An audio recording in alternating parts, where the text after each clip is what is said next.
Here I have DOOGEE S61 Pro, and today I'm going to show you how to copy contacts from SIM card to this device.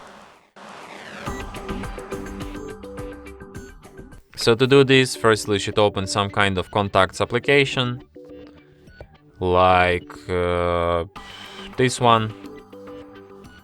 Tap skip, then you go to fix and manage, go to import from SIM, select which contacts you want to import. By default it's usually all contacts. Tap import, and after that they should appear on your device. So yeah, and that's it. Thanks for watching.